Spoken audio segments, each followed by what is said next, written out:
What's up YouTube, welcome to a video. In this video we will learn how we can show our entire Firebase database inside a datagrid view using C# and VB.NET. So there will be two separate videos for each of them. So I'm gonna be using the same database for both of the videos, but the Visual Studio projects would be different. So the step 1 says that update previous Firebase database with serial number. So it says previous. It means that if you have a previous Firebase database already with populated data like this, only then you have to follow this step number 1. If you don't have a Firebase and you are making a new one, or your Firebase is empty, you do not have to follow this step. So you should continue with step number 2. I will try to give the timestamps in the description. So now we are at step 1. So I have this database and I want to make it eligible enough so that I can show the entire Firebase database inside my datagrid view. So let's see how we can do that. First of all, I would add a entity named counter and with a value of 3, because there are 3 records already present in the database. Now I would add another entity which is serial number, and inside that I would create a folder named as 1, and inside that I would say roll number and with a value of 7. So a value of 7 and add. And now inside my serial number I would create another folder 2, and inside that I would say roll number 12, and then another one named as 3 and roll number is equals to 33. So why did I added these serial numbers? The reason is that because I want all my records to show inside the datagrid view using a loop. So inside a loop I can check that there is a number 1, so there is roll number 7. So fetch the data of roll number 7. Then I'll come to 2, and then I'll see roll number 12. So I'm gonna fetch the data of roll number 12, and then in the 3 I would fetch the data of roll number 33. So that's why I created the serial number entity or serial number folder.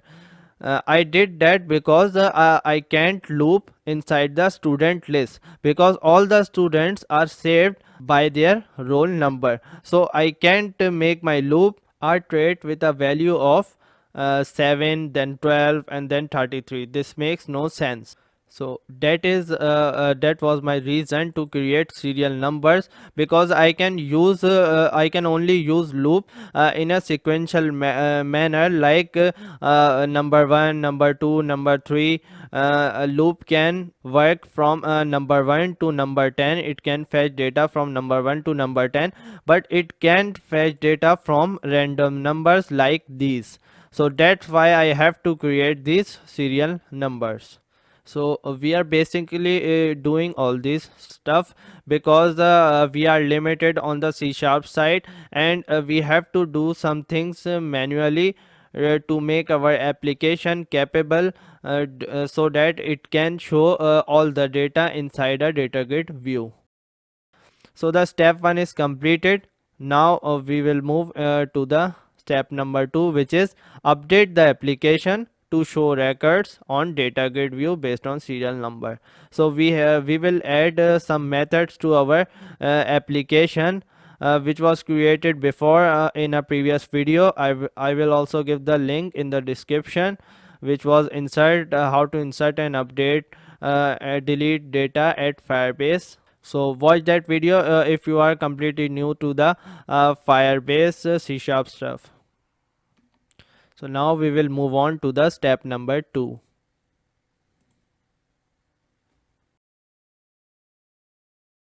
So this was the project we used in our previous video, and this was the application we created. So now I need a datagrid view and a button. So datagrid view and a button to show data,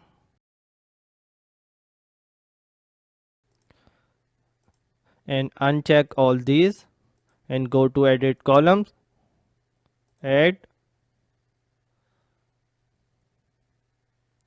We're gonna add some columns here and the same number of column which are required in our data set. So a full name, grade, roll number and section. So first is full name, then the roll number,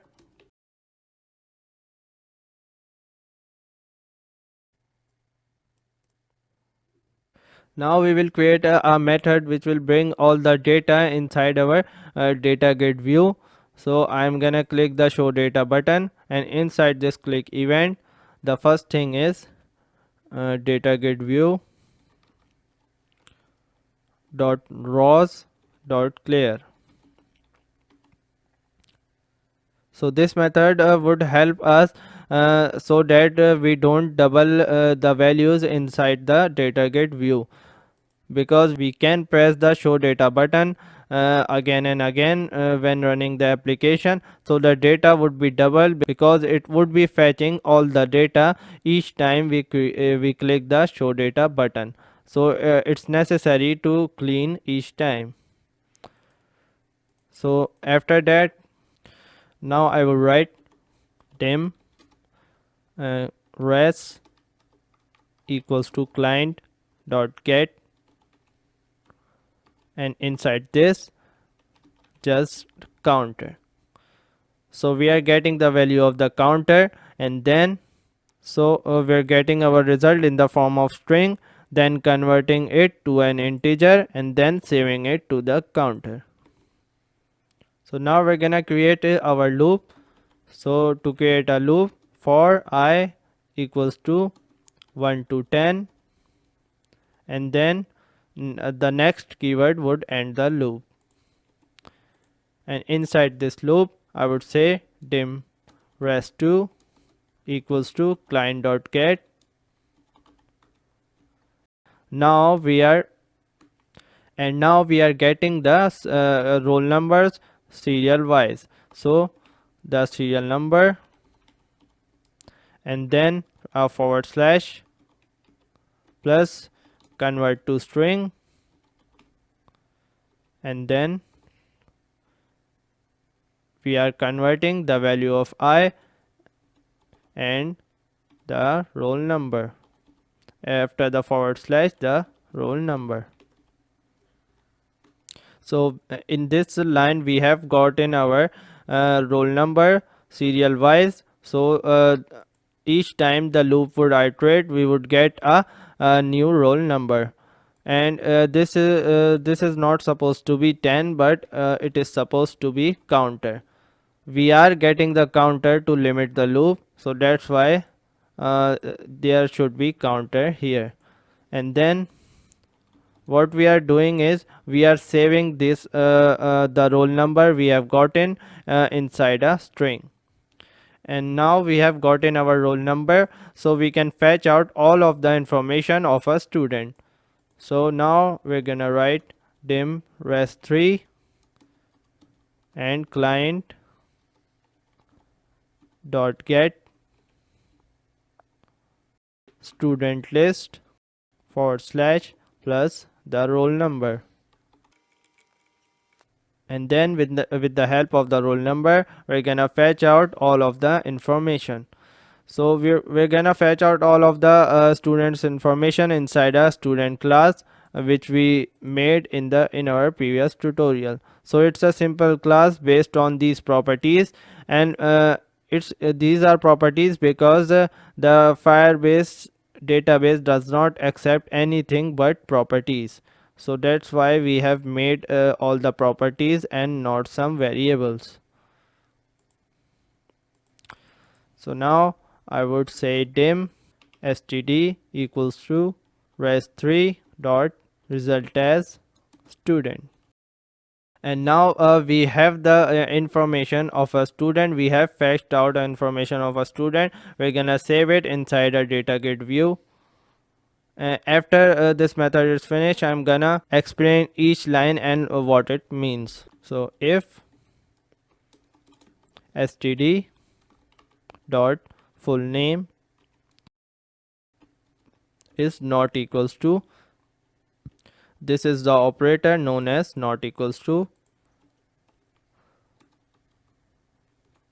then keyword and our condition. So inside our condition, datagrid view dot rows dot add std dot full name std dot section. So this is the condition for if we get some blank records, so it will not feed in inside the datagrid view. If this condition won't work, there is an alternative condition which is std not equals to null. So you would apply this only if the first condition is not working. So now let's check it out. So now let's test it out. I found a little mistake over here. This is supposed to be little, as I remember. Yes, it is little. So if you make a little mistake like this, like I have made it capital, the Firebase would not recognize the capital N. So you have to be careful when writing the address to a Firebase. Now let's test it out. Show data. We have to wait for a while as it's gonna fetch the data one by one. So the first, second and the third record. So it's showing the record just fine, but if you want your records to be appear all at once, you can do this. So come over the top and then write dim dt as new data table. Now dt dot columns dot add, we will gonna add the same column as before. So full name, the spelling should be exactly the same. Now we will create a for each loop.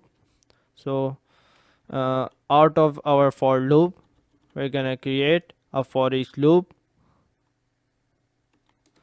item as data raw in dt dot raw dot rows, and next would end the loop.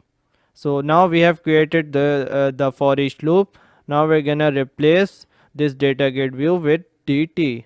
So now what we are doing is we are saving all the records to the data table, and then we'll fetch out the records from the data table into the datagrid view. But it would be faster as it would not be consuming any internet, because all the records would be inside the data table. So we're gonna feed the data table rows inside the datagrid view one by one to the data raw class. Inside this, I would write datagrid view dot rows dot add item dot item array. So now let's check the new result.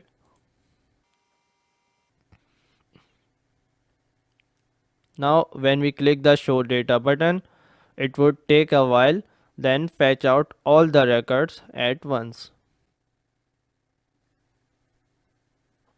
So you can see that all the records are fetched at once. So now we have completed our show data method. So I would explain it line by line. So for the first line was datagridview rows clear.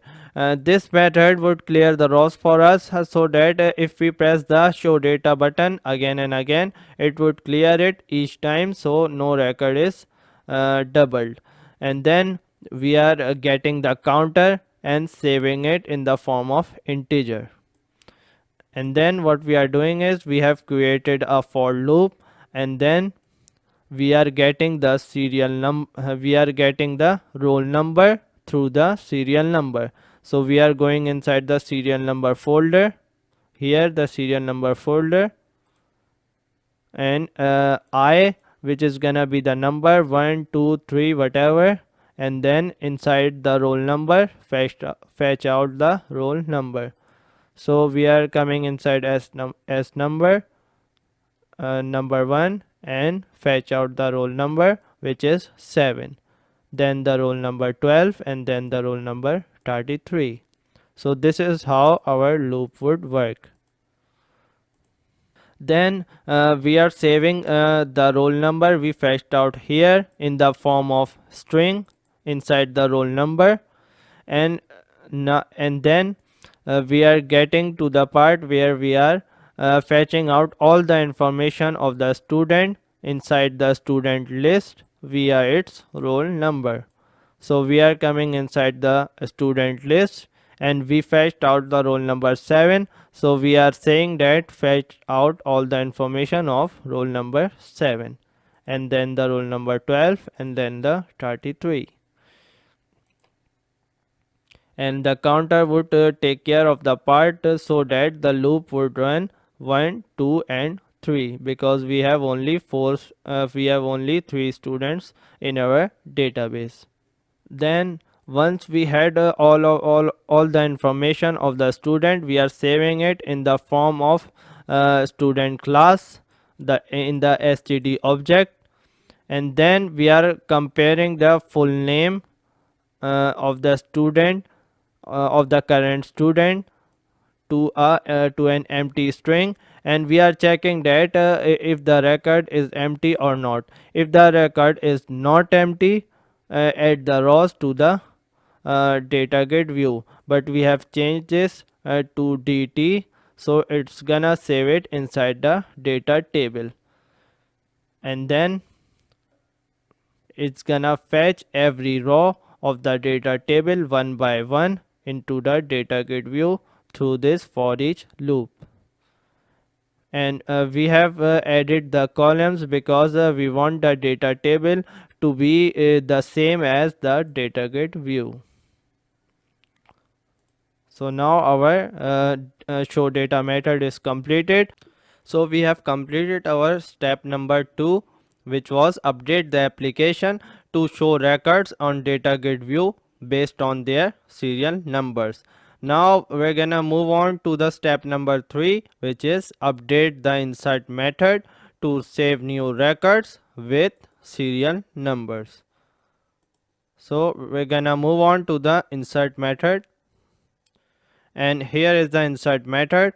First we're gonna so we will wrap up all this code inside a code block using the keyword region and then end region, and it is supposed to have a name which is gonna be store inside the student list, and this is how you wrap up your code inside a region.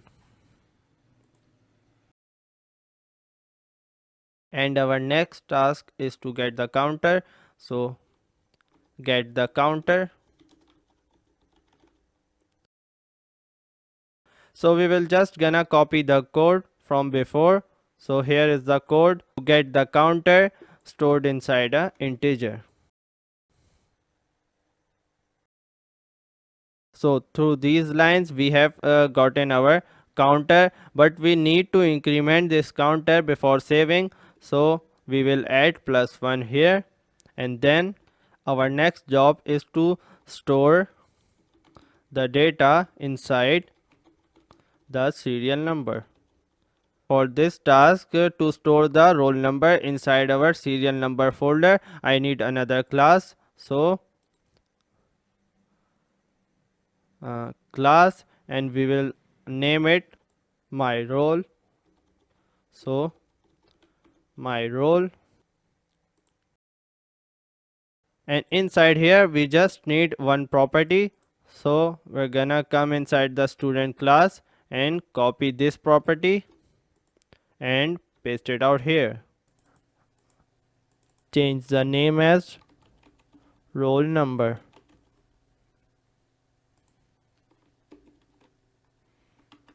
and then close this as well. Now I would say dim role as new my role, and with the width keyword I can initialize my roll number with the value of roll number t box.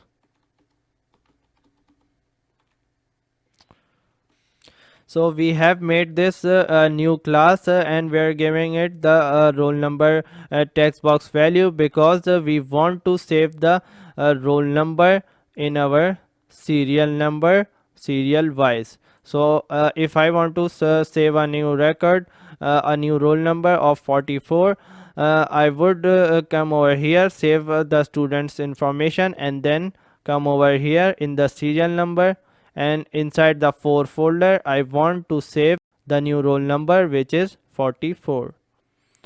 So that's what I am doing here. I am storing the information inside the serial number. So now I have to write dim set2 equals to client dot set counter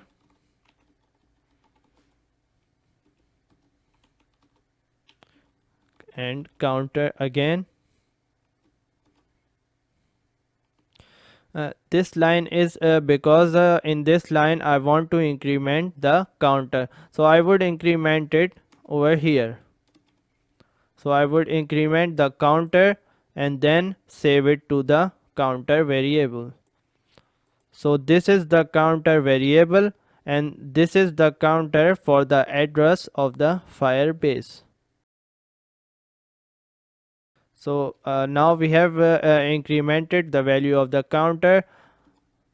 The other thing is that we have to save the value of the roll number inside the serial number folder. So for that, set3 equals to client dot set serial number forward slash plus convert to string and counter comma the roll number. So now the new things we have done here is we have gotten the value of the counter, and after incrementing 1 to the counter, we have saved it in the form of integer in our counter variable, and then I have created a new class my roll number, and we have and inside the roll object we have saved the roll number information, and then we are incrementing the we are saving the incremented counter value. So the after adding a new student, the counter value should be incremented as well. So we have done that here, and this line is responsible to save the roll number, the new roll number in the serial number folder. So it would come over here and in create a 4 folder, and folder named as 4, and inside that it's gonna save its roll number. So that's the job of this line. So now let's check this out. So John with a roll number of, let's say, 144, and grade 12 and section B. You can see that the student list is updated, then the counter is updated, and then the serial number is updated as well. So our job here is done. Now let's check if the new record is showing over here. So the new record is also showing inside our datagrid view.